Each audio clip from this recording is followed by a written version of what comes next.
Formula One's commercial expansion in the United States has reshaped the competitive and corporate landscape of the championship.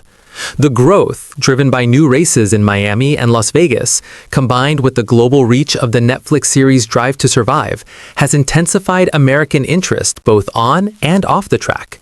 That shift is now visible on the grid itself. From 2026, the presence of two major American automotive groups will add a new dimension to the paddock.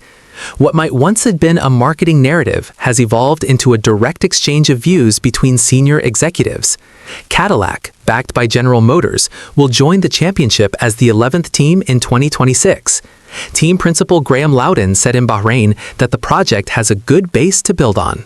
The outfit has presented itself as the only truly American project in Formula One, a characterization that has not gone unchallenged. Ford, which is partnering with Red Bull powertrains for the new engine regulations, has pushed back firmly. The company points to a record that includes involvement in 176 Grand Prix victories as an engine supplier, largely under the Ford Cosworth name, and participation in Formula One dating back to 1967.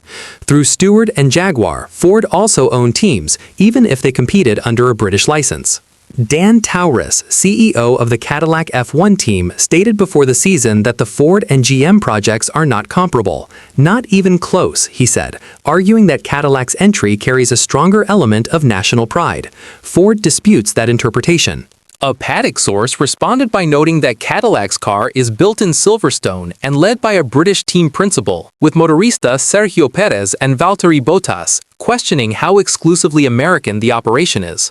Ford Performance Global Director Mark Rushbrook told motorsport.com that the company's involvement extends well beyond branding. Ford Racing has a 125-year legacy in motorsport history as America's racing team, he said. He emphasized Ford's record as the most successful American engine manufacturer in F1 and highlighted the company's pride in representing the United States alongside Haas. Notably, Cadillac was not mentioned in that context. Rushbrook rejected suggestions that Ford's role with Red Bull is limited to marketing exposure. He explained that the initial agreement focused primarily on electrification, but expanded over time.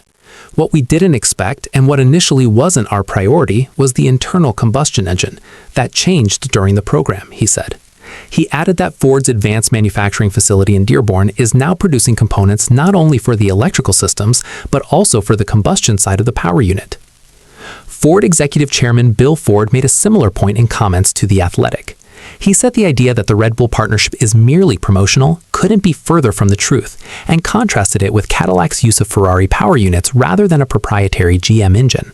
Loudon, speaking at the Autosport Business Exchange, described the situation as a healthy rivalry between two historic American manufacturers.